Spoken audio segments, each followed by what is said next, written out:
All right, we're here for the next North Georgia Advocate podcast.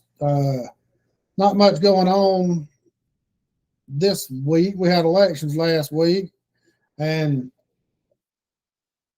myself and Viral will get into the results of it and go over a couple of issues that some people had that were brought to our attention, and then we'll go over the Board of Commissioners meetings, and there'll be some appointments to the Tax Assessors Board and to a few other boards, and a big vote on a property down on Finder Highway. And then we've still got the continued mess with the data center coming up first week of December. So last week we had the election on Tuesday. We had spliced. It passed like what, 63 to 37 or something like that, and it was. Yeah, I'm looking at it right now. 62 to 38%. Yeah, that's a lot higher than I thought it was going to be. I figured it would be in the 52 or 3, 4 or against either way. Yeah, I figured. I was looking at the previous SPLOST vote, and the number. Well, I mean, there's a lot more people that came out and voted for this. This is total vote cast of 23,739, and the percentage last time. I mean, I think we had like 8,000, 10,000 people vote for the SPLOST last 6 years. Yeah, ago, 4 or 6 years ago, I guess.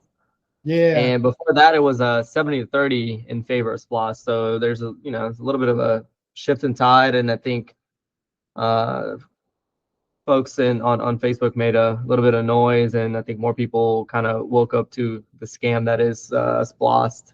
Yeah, they did. And one thing that shocked me is in May or whenever it was, the E-SPLOST or T-SPLOST, it got voted down big time. Pretty heavily, yeah.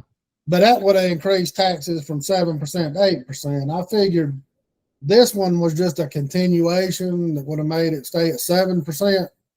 Yeah. So I figured that had a good bit of sway with how a lot of people voted. Mm-hmm. And I also talked to some people that are from Claremont and other municipalities that don't have city property taxes. They don't have city taxes. And they voted for the SPLOST just so they don't have to implement. Right, yeah. A property tax. Tax. So, and I understand that. But at the same time, they are the ones that chose to become their own municipality.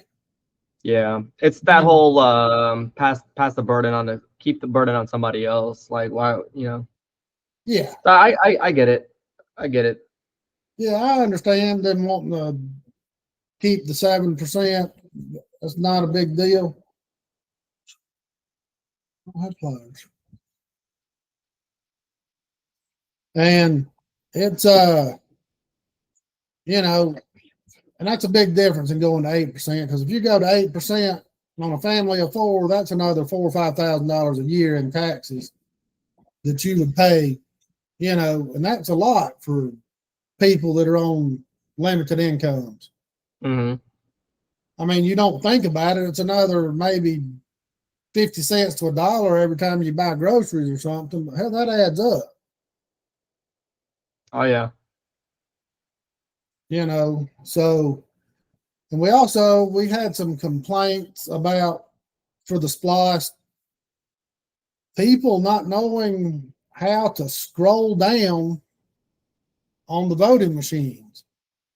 Yeah, or just not seeing it at all. Yeah, kind of skipping that portion. Yeah, it's a touchpad. When you figure if you touch the screen and kind of scroll like you do on a phone or a tablet, the screen would scroll with it, but it doesn't. You have to go all the way to the bottom, and there's a little arrow that says scroll down beside it. And if you're not particularly looking for it, you could miss it. So a lot of people didn't even get to vote for SPLOST because they didn't know how to get to it to vote for it. And I'm not saying that would have made Yeah, I it. want to change the outcome. Yes, it wouldn't have changed the outcome. It's just that we shouldn't be having those situations. Right. You know, they've had 3 pages of mumbo jumbo on there. Like nobody's gonna sit there and read Nobody's that. gonna read all of it at the same They time. could have like the first paragraph, like a synopsis of it, and then a see more button if you want to sit there and read and scroll through it. Yeah. You know, and our friends up in Lula and Brazelton, Brazelton kept the same mayor, Brandon Reed. He had a good showing for spending no money. He got 20-something% of the vote, I think. Yeah. And some of his policies and the stuff he talked about really resonated with a lot of people. And he's been getting some good feedback from even sitting board members and candidates saying, hey, you know, these are good ideas we need to think about implementing. And, you know, and that's the main thing you get when people come out and get involved in these races. Yeah. You know, you get a lot more input. And Amanda Browning got beat in Lula, but she has made a lot of impact up there too, because a lot of stuff she talked about on our podcast, they're going to be talking about maybe implementing and doing some things for the city of Lula as well. Yeah. I mean, I don't know much about the candidate that won other than what he's posted in the paper. I mean, they were kind of the same in a lot of the stuff they wanted to do. The key up there is just getting different leadership than what they've got now on that right city council. I mean, that's the main thing, just getting Thomas out of there, you know, so they can move forward and start doing something worthwhile. And so, and then today at the Board of Commissioners, what was it, executive session? They had it this afternoon. Yeah, the work session. The work session. Yeah, they call it the work session, and they were going to bring up appointing a couple people to the tax assessors board. We're going to have a lot of turnover on the tax assessors board this coming year. We're going to have one for District 4 and one from the chairman. And I know the goal is to get Watson out. You know, nobody likes what he's doing. I'm not a fan of him. And everybody I asked, what's he done to be gotten removed from office, if that's the goal? And everybody just says it's what he didn't do. Well, that's not really an answer. I mean, what didn't he do? I mean, there's got to be a reason, which I'm not for or against. You know, the way he's ran the office is unprofessional and a lot of things, but you got to have something besides it's what he didn't do as a reason to remove the guy. Right. Yeah, I don't know too much about this story, so I haven't really kept up with it. And I know he's in that pissing match with Darla Eden, and there's pros and cons to both of their arguments. You know, that's something that should have been handled way off the books and before, and not being fought inside the, you know, in the courtroom. But here we are. So it's going to be interesting to see. We got 2 long-term members going off of the tax assessors board and 2 coming on. I hadn't had a chance to watch the meeting yet to see who is going to be nominated or who they're talking about to replace them. So, and then we've got another addition to the agenda that we were just made aware of about a week or so ago. Is it's in something they got. It's 5111 Old Winder Highway. It's behind the Chestnut Mountain Church Baptist church down there, I believe. And last year they got approved for, 50 something acres to put 80 something townhomes on or something. And then they decided they wanted more. And that property was at 5079 Winder Highway, and 5111 abuts right up to it. And they were going to put 82 townhomes on the one that got approved last year. Then they decided that they wanted the other land and were going to put 44 more. And the Board of Commissioners denied it. And Steve Gillum sued the county, who was the developer. He sued the county. The developer's He's attorney. representing the developer, and he sued the county, Yeah. and the county sent it back for more consideration. And unless you were a physical subscriber to the Gainesville Times newspaper and look on the back page in the want ads, or you happen to look at the agenda on the Board of Commissioners website this weekend, you didn't even know this was coming up to be considered. And that's kind of the stuff we've been talking about the whole time. Where's the transparency? Yeah. And the county's already voted against it once. And why are they trying to sneak this in? Is it because they're already in trouble with the Attorney General's office, with the planning board, with the planning commission? I mean, you would think they would be trying to be more transparent with this one instead of trying to sneak it under, or at least give the optics that it's getting snuck under the radar. Right. And this one, they're talking about 44 townhomes on 10 acres. That's 4 units an acre. I mean, that is kind of packing them in. And they're going to use 52% of it as green space, I believe. And then they're going to have a park and some amenities and all that. And I just don't see how they. I think green space. Green space is just terminology to, we're just not going to touch this land to keep our costs down. Right.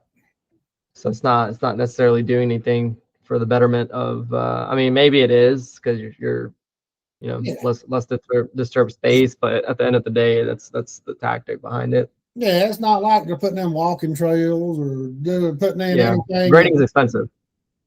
Yeah. Yeah, so grading is expensive. Cutting trees, clearing out land, and all that stuff's expensive. So, all right, we won't touch half of it, and then we'll do the other half, but then we'll pack them in like rats. Yeah, and it's going to be interesting. They're voting on this Thursday, mm-hmm. And what's going to happen if they vote it down again? I mean, is Kathy Cooper involved in the transaction on this too, though? Isn't she? If I'm not mistaken. I believe so. Yeah, she was the represented agent. And she. So the district commissioner that's supposed to be representing that district is going to have to recuse herself from voting on this and actually representing the people in her district because she is financially tied to this and will have to recuse herself. So District 1, where this is going into, essentially is going to have no representation for. Exactly. That's the main reason I'm against any real estate agent being on any commission. Yeah. Or planning board. Nothing against them, but if they're into commercial real estate or even residential real estate, if they have to recuse themselves, the people in that district do not get represented. Right. Yeah. I mean, I don't know. I mean, it just almost feels like there should be a law against this to where you get like a backup commissioner or something that can step in and still, have a representation. So right. Maybe call up, there should be a fail safe or something because it's hard to say. I mean, it's just, but when especially if you're into real estate as big as Kathy Cooper is, she's got her hands into a lot of stuff. I mean, and her district's growing like crazy. It's been growing, and there for the longest, she didn't recuse herself from a lot. Yeah. You know. Well, I think it's once you start getting called out on stuff, but then again, I mean, I don't know how much of that is legal or not, too. So, but of course, the AG's not gonna, look too deep into this. Oh, no doubt.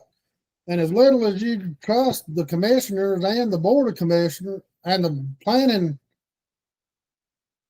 the planning board, how do we know they're not getting together, calling each other, saying, "Hey, I got to recuse myself, but y'all be sure this passes or it don't pass or whatever." You know. I mean, they are. That's essentially what's going on. Yeah. And it's not just her district. I mean, I'm sure she's gotten calls everywhere. I mean, you don't from other commissioners. And don't get me wrong, I know these commissioners have got to talk, and because they don't want to be blindsided at a meeting and saying they're gonna call and say, "Hey, what's your plan? Are you gonna vote for my bill or not, or whatever?" And there ain't nothing wrong with that, because you got to know where everybody stands. Because if you ain't got a chance for it to pass, why waste everybody's time? Well, no, I don't think it's legal for them to discuss it. Technically, it's not legal for them to discuss how they're going to vote and whatnot. But let's be real. When you got a bunch of real estate developers and agents on the board of commissioners and their commissions depend on it, they're definitely talking and cutting deals behind closed doors. Yep, and then it's honestly, I mean, it's naive to think they're not. Oh yeah. It's just human nature. So yeah, no doubt. And then it makes you wonder. Tyler Crawford, who's running for District 3 commission seat, that's been vacated by Greg Poole, and then Corey Anderson, that's running against Kathy Cooper in District 1. They both posted videos over the weekend concerning this property, and they both had videos and pictures of the zoning notices, those yellow zoning notices, being on the ground, and you could tell they had been on the ground, not in public view, for a long time. I mean, there was mud and dirt, and looked like they'd been run over. And I understand that the developers can't guarantee that their signs are going to stay up, but they should be made like what you had recommended, go by once a week or something to be sure the signs are visible, or or they should be made to put up a post that's 10 feet off the road or 5 foot off the road, to put a sign up high enough to where it's not going to get knocked down. Yeah. No, I mean, like every county and whatnot that I've dealt with the rezoning, it's usually like low to the ground. So unless you're driving by it, you're not really going to notice that it's there. And how you going to read it anyway? I mean, yeah. And it's like the lettering and everything's so small, you pretty much have to pull up right next to it and take a picture of it or call the county about and see what's going on with this particular property. Yeah, no doubt. And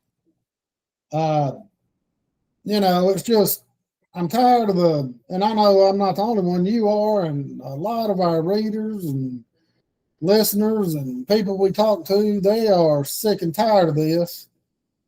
And, I was going to get into a bunch of stuff that I've been talking to people behind the scenes. I've got chat message after chat message, just pages of stuff, but right now is not the time. We'll get into all that next week and the week after, because most of this stuff's coming up in December, and a lot of that, and you can get the link to a podcast, the radio show that was on earlier this week. I mean, at the end of last week, I'm crazy. My brain's fried. And had Steve Gailey and Emery Donahue on there, who's the sitting seat, the state representative who's not running for re-election. They were on Glory 97.5 with Mike Wofford.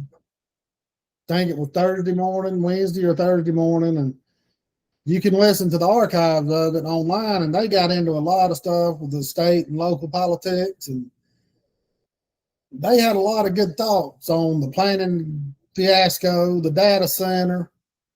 They talked about a lot of stuff. Steve's going to be running for District 3 commissioner as well. And that's against, well, I guess for the same seat, Greg Poole seat. Yeah, Greg Poole's seat. Yeah. Him and Tyler and there's like Shannon. 5 candidates, I think, right? Yeah, they got Shannon Davidson's running, Tyler Crawford, Stan Hunt's running for that one too. Yep, Steve Gailey, Stan Hunt. And there's 4 candidates. Maybe one more gets in too. Yeah, that'll be fun. Yeah, it's most definitely going to go to a runoff. Yeah. And if we don't want more of the same, all these people's going to have to bond together and keep Hunt out of the runoff. Get enough votes where he don't finish second. And I can't believe he's still planning on running with all this crap going on the planning board. He's been called out twice in the past 3 or 4 months. Can do no wrong in the good old boy club. Well, that's the way it is when you see how the state answered those. We talked about it last time. We didn't talk about it on our show, but we did with Amanda Browning and Brandon Reed about how the state answered it. Oh, they were not talking about anything on the block, illegal. It wasn't a meeting, blah, blah, blah. We knew that was going to be the answer. But they've got I'm sure they discussed somebody's vacation trip or something, but that's not the only thing that was discussed. And again, it's naive to think that something else wasn't. The other coming up votes weren't discussed. I mean, and if I'll have Corey and Tyler's videos posted in the North Georgia Advocate Facebook group tonight. I meant to share them before now. I've just been busy, but those are both worth listens, and the key is we got to have new blood, and Tyler and Corey and Steve Gailey running back for office. And Shannon, he's not on the dole because he's in on the reporting of that. And they found 7 more meetings that the people possibly had too, as well. They've got them on videotape. That's not counting the ones they had not in the building. That's how arrogant they are. They're meeting in the building. So we need to keep eye on that. And because Steve Gailey will be filing his paperwork to run January, February, when the county finally sets their fees for what it costs to run for each office and all the requirements. Like Tyler and all them, they went ahead and filed so they could go ahead and start raising money. Yeah. They had to file so they could start their campaigns and start raising money. Steve, he's got an established base. He said, hell, I ain't filing until like February because I don't want to have to do all them financial reports at the end of 2025 when I can just wait till January and do it all at one time. He's got kind of a head start from the others because he's well known in the district. He was a commissioner for 8 years. Yeah, he's already been through this. And the only reason he quit is because his wife was sick, and and he ran for chairman when Richard Higgins got it and lost by like 17 votes or something. I mean, and he didn't call for a recall because his wife was real sick. Yeah. It kind of was a big mess. So he's tired of how the county's moved, and and him and that's good though. I mean, we need new votes. Well, new and people, the thing about it is we need somebody on the commission. And I'm not saying just Steve, I'm anybody You got 3 people on that commission now that won't help David or Greg out, knowing they don't know the ins and outs of every state law and how things are supposed to be done, and they leave them hung I out don't. to dry. Yeah, I don't think they know themselves, honestly. No, they just been able to. They just do what the hell they wanted. Nobody's ever stood up to them. Yeah. And we can't forget the big elephant in the room still is, and a lot of bad information still going around about this data center. I'm not for it or against it. The vote's in 1 month. It's about almost a month from today. You know, I think the vote's November 6th or 8th or something, but it's almost 1 month out. I mean, the vote's December 6th or 8th. December 11th. Or December 11th, something like that. We're almost exactly a month out, and we still can't get answers from the developers, Turbo, because they don't have nothing to give us, because they don't know who's going to even rent the thing out, most likely. Right. And if they do, they probably sign non-disclosure agreements. So, hey, if you let it out, we're going to tell you to pay on sand. We're not going to rent it out. You know, and we've had people bring articles to us and bring it up to have where Amazon has lied about their water consumption and went way overboard and screwed a lot of places where they've been in. Well, I get that, but we know what's happening. It's up to our commissioners, if they want this, to put in fail-safes to where they can't do that. Right. You know, if you exceed your water consumption because of nefarious deeds, the city just says, F you, we'll just cut it off. You know. I think this is going to end up marking Greg's legacy as Hawk County commissioner as he walks out. Well, this and Cagle Road. Yeah. That big subdivision, he's against it, but he won't fight for it in the meetings. He fight for it before and after the meetings, after the votes have already been taken. Yeah. Well, that's politics, you know. But it's like with Steve Gady, when he was on the board, he would call them out right there in front of everybody. He said, that's the only way you can get anything done. Yeah. You've got to call them out in front of everybody. He said, you don't like to do it. He said, sometimes you just have to. Yeah. And I'm afraid, and I don't want the data center not to get passed because it can be good for the county, bringing in all that tax money and everything. There's already state laws saying that the everyday people are protected from the overage of the power consumption. Your power bills are not going up because of the data center. Well, that's the thing. Everybody's already kind of has their mind made up because they read a couple of articles on Google, and it that's the truth. Even though they're not in the industry, they don't know probably like 1% of what's actually going on. And there's so many like revolving doors or wheels turning in that particular industry. There's never any hard evidence from any of these articles whenever they talk about property values around the area go down, or the noise pollution causing this and this and that, or there's never any hard evidence, but people just eat up those headlines. Well, there's like Steve Daly is an engineer, and he's the only person I've talked to that's had a level head about it.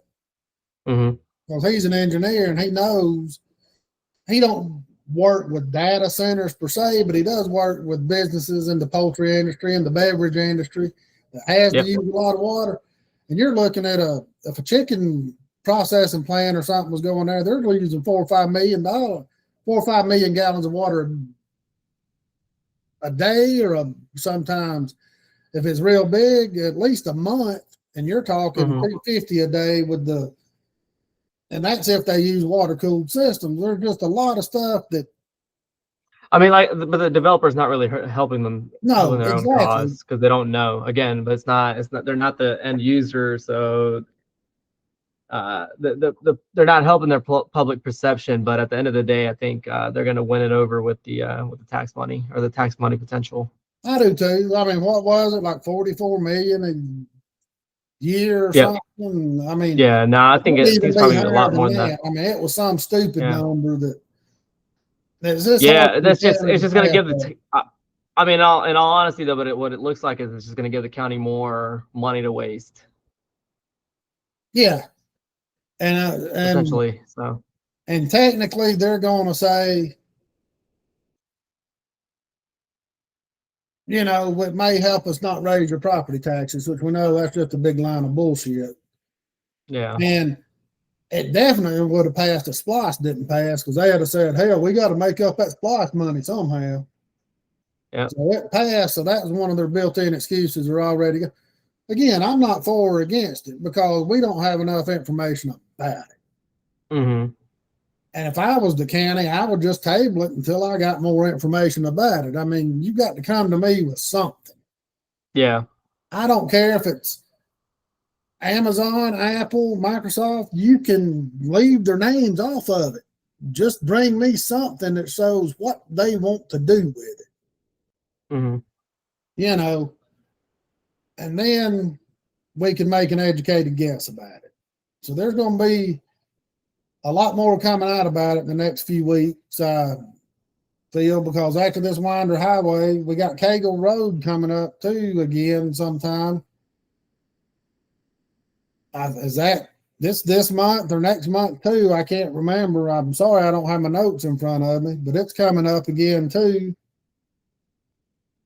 So we got a lot of big votes coming up by the end of the year because they want to start with a clean slate come February and January if they can and get some of these older cases off the books. Off the books, yeah. So, but there's a lot going on. It doesn't help not knowing the agendas and whatnot until a week before, the day before. Oh yeah, this one didn't even get put up till like they stated now they don't even have to put them up like 24 hours before the meeting. Right. I mean, we've got a voting session on Thursday and the agenda's still not up. And I get it, you can't have a final agenda up until you have the work session. But you can have an outline of pretty much what it's going to be. Or what you expect it to be, and then you can amend it or change it as needed. Because I believe state law says 24 hours before is all they got to give you. They can't change it. Like and that's just garbage. The county used to put it up like a week before, and then a few months ago they changed it to where they were only going to put it up like 3 days before. Yeah.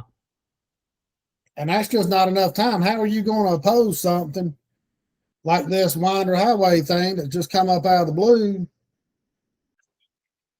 They can add honestly, anything. I mean, all these developers need to have for a lot of these big ones, they need to have a public participation meeting like that. Before it even goes to a planning commission meeting, you need to have a public participation meeting, like Forsyth County does, where you get, I believe, I think it's like a quarter-mile radius of where the property is, and everybody's that's affected by that, including HOAs and local businesses and whatnot. And you have to, have a meeting. You have to have a sign-in sheet. You got to record it, and then you got to upload all of it to the whatchamacallit. And yeah. And I think that's that because like when I had to go through that with Forsyth County, I think that it gave the public plenty of opportunity to really understand what we were trying to do, talk to the developer one-on-one, ask questions, and if they still had any concerns and whatnot, the public's also ready for the planning commission meeting and the board of commissioners meeting at that point. So Right. And I think now the way Hogg County does it, anybody that within 200 feet or 200 yards? 500. 500 feet. And you go and talk to some of these people that are within 500 feet. Like if you got a big subdivision, where the hell's that 500 feet start from?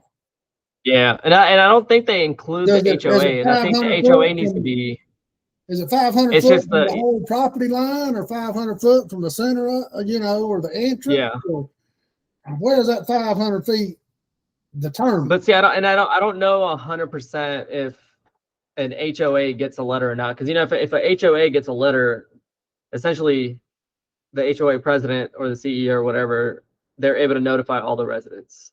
Right. So if you have something that's going to potentially affect a big community, like for example, for this data center, I don't think anybody in that Silverwood subdivision got a letter saying that they're trying to do this data center right across the street from them, Right. except for maybe the first 1 or 2 houses that are closest to Candler Highway. Right. But not fully understanding that this could potentially impact everybody in that subdivision right over there. Oh, So yeah. when you have 100 acres, or 130 acres or 150 acres or whatever, that's a pretty big development. And I feel like more people, maybe in a half-mile radius, need to be made aware of what's going on, especially a big project like this. Because when you're talking about potentially consuming that much water, that much public, like a scarce public resource, let's just say, that has potential to disrupt everyone's water pressure potentially, because they're going to consume so much. I feel like people need to be made aware of it. And if the noise pollution thing's true, I don't believe it is, but if the noise pollution thing is true, there's ways to mitigate that, but people need to know about that. The frequency radiation and all the things. So yeah, that 500-foot rule is kind of dumb, and I think it's good that we got a lot of people on a local level a little bit more involved in making noise and sounding the bell. Wish that these people could get answers, because everything you see about it is the owners are not, the developers are not transparent. Well, they're as transparent as they can be because they don't know nothing. So it's just as if I was on the county commission, there's no way I could vote for anything that I didn't have the stuff right in front of me. Look, this is what it's going to be. Yeah. You give me an option. It's either going to be option A or B, and you can vote for one of them or the other, or vote for neither. This isn't just another commercial development or something that's been already developed 100 times over in the county. It's just something completely different, and I feel like, to your point, you really need details and exactly what's going to go in here, exactly how it's going to look, feel, sound, everything. Yeah, because this is not like building a warehouse and then you rent it out 2 or 3 years later just for people to store stuff in. This is not that. I mean, this has a bigger environmental and impact on everybody, and this is something you've got to know. So, but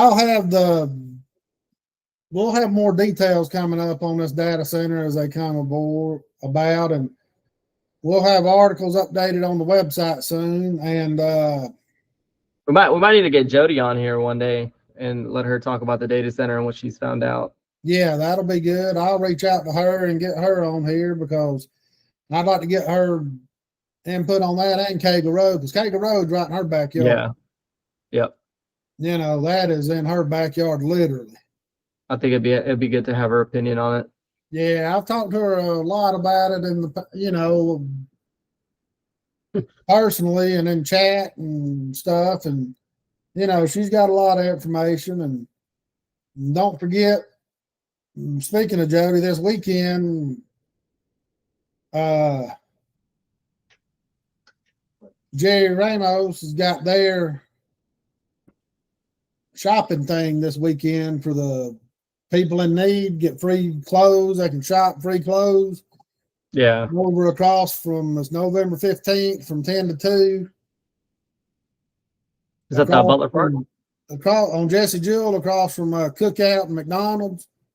At the hotel. At that Budget Inn. And that big parking lot right there at that Budget Inn or whatever it is now. Mm-hmm. Used to be the Ramada it was Holiday Inn when I was growing up, and then it changed to the Ramada, but now it's the Budget Inn. But that's a good thing. If you need clothes, they're gonna have winter clothes or whatever for your family. Don't forget about it. And I'll talk to Jody, see if she can come on in the next couple of weeks. And I will have the PDFs and everything for the 5111 Winder Highway on the website and on the Facebook group sometime tonight as well, so you can pull it up and read what all's going into that. So, but we will be back next week, probably, because there won't be enough to talk about by the end of this week. So we'll probably do another one next Monday or Tuesday. And is there anything we need to add tonight, Vera, that you can think of? Not anything in particular, no. Just keep, I know it's the holidays and it's going to be crazy, but you can't lose. I just want to reiterate, you can't lose sight of some of this stuff, because this is when these commissioners, some of them like to try to sneak some of this stuff in when they know everybody's going to be distracted. Yep. Doing family stuff. They're not going to come to meetings because they got school functions for Thanksgiving and Christmas and church and everything. They know there's going to be a lot going on. So yeah. Don't fall asleep during this next couple of months, and just stay vigilant, because we are making a difference. I mean, we've seen that. We see it every day. So, but next week we'll have a more in-depth show, and hopefully we'll have some information back on our erosion issue that we had over in Chestatee we talked about, where the guy had that 1.7 million pounds of dirt put on his property that just washed all into Lake Lanier and stuff. Hopefully we'll get an update on some of that soon. So, all right. Well, thank y'all for listening, and we'll be back next week. Bye.